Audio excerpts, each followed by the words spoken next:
Kapag masyado kang available, unti-unting bumababa ang value mo. Noong una, interesado sila. May excitement, may effort, may curiosity. Ngayon, parang normal ka na lang. Hindi dahil may mali sa'yo, hindi dahil kulang ka, kundi dahil palagi kang nandyan, palagi kang sumasagot agad, palagi kang ready kahit hindi sila ready, palagi kang nag-a-adjust, at dito nagsisimula ang problema. Kapag palagi kang present, nawawala ang tension, at kapag walang tension, walang excitement. Isipin mo ito. Kapag may isang bagay na madaling makuha, pinapahalagahan mo ba ito ng husto o mas pinapahalagahan mo ang bagay na kailangan mong paghirapan? Ganito rin ang tao, ganito rin ang attraction, ganito rin ang respeto. Ang sobra ay nawawalan ng halaga. Hindi ito pananakot, hindi ito manipulasyon, ito ay psychology. Kapag alam ng isang tao na anumang oras, nandyan ka, sumasagot ka agad, handa ka agad, hindi na nila kailangang gumalaw. At kapag hindi na sila kailangang gumalaw, hindi na nila kailangang mag-effort. At kapag walang effort, unti-unting bumababa ang value mo sa isip nila. Hindi mo ito napapansin agad. Dahan-dahan lang, unti-unti. Hanggang sa isang araw, mararamdaman mo na lang na parang ikaw na lang ang nag-i-initiate, ikaw na lang ang naghahabol, ikaw na lang ang nag-a-adjust. At magtatanong ka, bakit parang nagbago siya? Hindi siya basta nagbago, nag-adjust lang siya sa pattern na itinuro mo. Dahil kapag palagi kang available, tinuturuan mo ang tao na hindi ka kailangang paghirapan, at ang hindi pinaghihirapan, hindi pinapahalagahan. Hindi ito tungkol sa pagiging cold, hindi ito tungkol sa paglayo. Ito ay tungkol sa kontrol. Kontrol sa oras mo, kontrol sa atensyon mo, kontrol sa presensya mo. May isang simpleng prinsipyo sa psychology ng tao. Pinapahalagahan natin ang bihira. Hindi lang sa pera, hindi lang sa produkto, pati sa oras, pati sa atensyon, pati sa presensya. Kapag ang isang bagay ay limitado, tumataas ang halaga nito. Kapag ito ay sobra, bumababa ang halaga. Isipin mo ang tubig. Kapag nasa gitna ka ng disyerto, ang isang basong tubig ay napakahalaga. Pero kapag nakaharap ka sa gripo na umaagos buong araw, hindi mo ito pinapansin. Ganito rin ang availability. Kapag ang presensya mo ay bihira ngunit intensyonal, nagiging mahalaga ka. Kapag ang presensya mo ay palaging nandyan, nagiging normal ka. At kapag naging normal ka, hindi ka na hinahabol. Hindi ka na pinaghihirapan. Hindi ka na iniisip ng malalim. Hindi ito dahil kulang ka. Hindi ito dahil hindi ka sapat. Ito ay dahil masyado kang predictable. At ang sobrang predictability, pumapatay sa tensyon. At kapag namatay ang tensyon, namamatay din ang attraction. Ang respeto ay may kaugnayan sa boundaries. Ang attraction ay may kaugnayan sa mystery. Ang value ay may kaugnayan sa scarcity. Kapag palagi kang available, wala ng mystery. Wala ng space para mamiss ka. Wala ng dahilan para mag-effort sila. At dito maraming tao nagkakamali.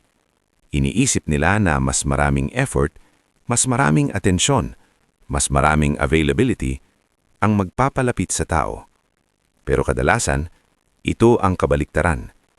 Ang sobrang availability, nagiging silent signal ng low boundaries. At ang low boundaries, bumababa ang respeto. Hindi mo kailangang maglaro ng mind games. Hindi mo kailangang magpakahirap para magpanggap na busy. Kailangan mo lang maintindihan ang isang bagay. Ang oras mo ay may halaga. Ang atensyon mo ay may halaga. Ang presensya mo ay may halaga. At kapag hindi mo ito pinapahalagahan, hindi rin ito papahalagahan ng iba. Ang hindi pinaghihirapan, hindi pinapahalagahan. Sa Stoicism, may isang mahalagang prinsipyo. Kontrol. Hindi kontrol sa ibang tao, Hindi kontrol sa sitwasyon, kundi kontrol sa sarili. Si Marcus Aurelius ay isang emperador. Maraming kapangyarihan, maraming responsibilidad, pero hindi siya naging alipin ng emosyon. Hindi siya naging alipin ng impulsive reactions. Ang tunay na stoic, may kontrol sa sarili niyang oras, may kontrol sa sarili niyang emosyon, at may kontrol sa sarili niyang presensya. At dito pumapasok ang availability. Kapag hindi mo kontrolado ang availability mo, ibig sabihin, hindi mo kontrolado ang boundaries mo. At kapag wala kang boundaries, madali kang maubos, madali kang magamit, madali kang masanay ng tao na ikaw ang laging nandyan. Ang stoic ay hindi palaging present. Ang stoic ay present kapag kailaman. Ang stoic ay hindi agad sumasagot. Sumasagot siya kapag malinaw ang isip niya. Ang stoic ay hindi nagmamadaing magbigay ng atensyon. Pinipili niya kung saan niya ilalagay ang oras niya. Dahil alam niya, ang oras ay hindi na babalik. Kapag masyado kang available, madalas hindi ito dahil mabait ka. Minsan, ito ay dahil natatakot kang mawala sila. At kapag ang availability mo ay galing sa takot, ramdam iyon ng tao. Ang energy ng takot ay hindi kaakit-akit.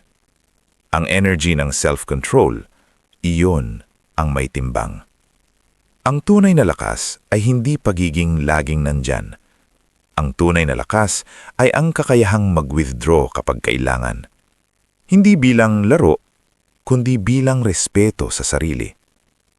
Kapag may sariling mundo ka, sariling goals, sariling direksyon, hindi ka magiging dependent sa atensyon ng iba. At kapag hindi ka dependent, mas tumataas ang value mo. Ang taong may kontrol sa sarili, hindi kailangang humabol. Tignan natin ang totoong buhay.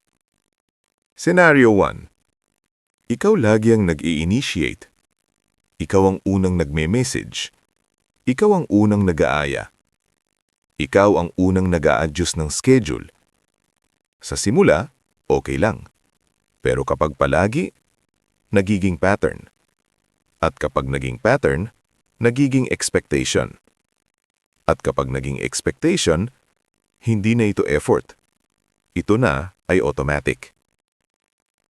Scenario 2. Kapag hindi sila sumagot agad, nababahala ka. Iniisip mo kung may mali. Iniisip mo kung may nagawa kang mali. At bago pa sila mag-explain, ikaw na ang nagsosorry. Ikaw na ang nag-a-adjust. Unti-unti, bumababa ang posisyon mo. Hindi dahil mahina ka, kundi dahil masyado kang eager. Scenario 3. Palagi kang available. Kahit busy ka, kahit pagod ka, kahit may sarili kang ginagawa. Isang message lang. Iiwan mo lahat.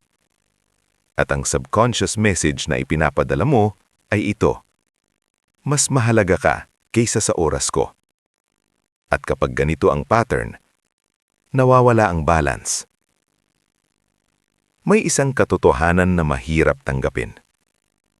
You teach people how to treat you. Hindi nila basta-basta iniimbento kung paano ka tratuhin. Binabase nila ito sa kung ano ang tinotolerate mo, sa kung gaano ka kabilis sumagot, sa kung gaano ka kadaling mag-adjust, sa kung gaano ka kadaling maabot. Kapag lagi kang nandyan, hindi ka nila namimiss. At kapag hindi ka nila namimiss, wala silang dahilan para ma-realize ang value mo. Ang pagiging available ay hindi mali. Pero ang pagiging sobra, iyon ang problema. Tanungin mo ang sarili mo.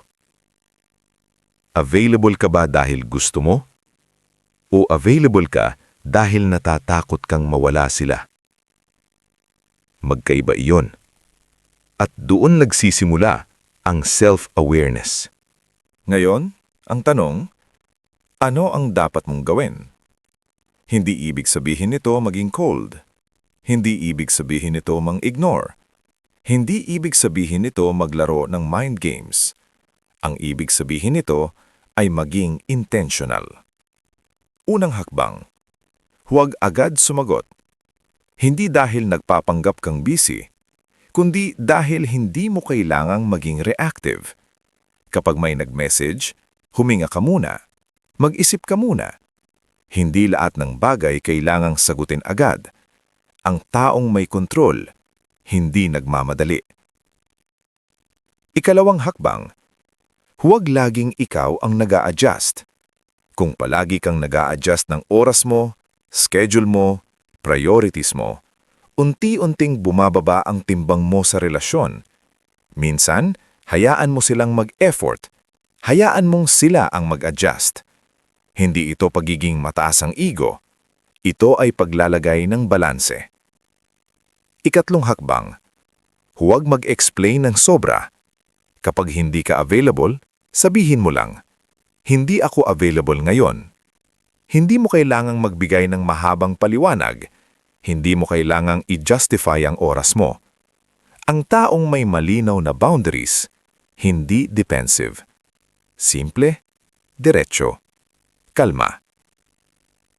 Availability should be intentional, not automatic. Hindi mo kailangang maging laging nandyan. Kailangan mo lang maging present kapag pinili mo. Kapag may sarili kang buhay, sariling goals, sariling disiplina, hindi ka magiging dependent sa validation ng iba. At kapag hindi ka dependent, nagbabago ang energy mo. Nagiging mas steady, mas kalmado, mas may kontrol. At ang ganitong klaseng energy, mas may dating. Ang taong may direksyon, hindi nagmamakaawa ng atensyon. Ang taong may kontrol sa sarili, hindi kailangang humabol.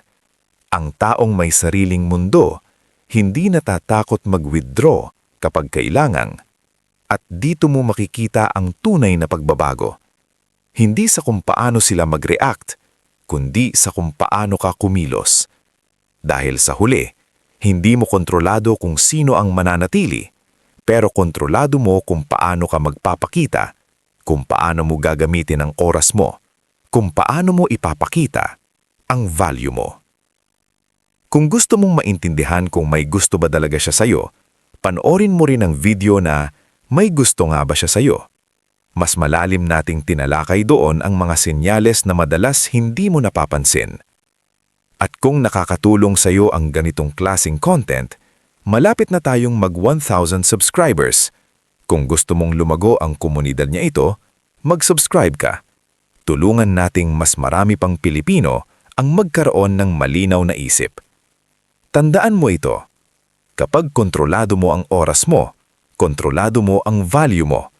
At kapag kontrolado mo ang isip mo, wala nang makakakontrol sa'yo. Control your mind. Control your life.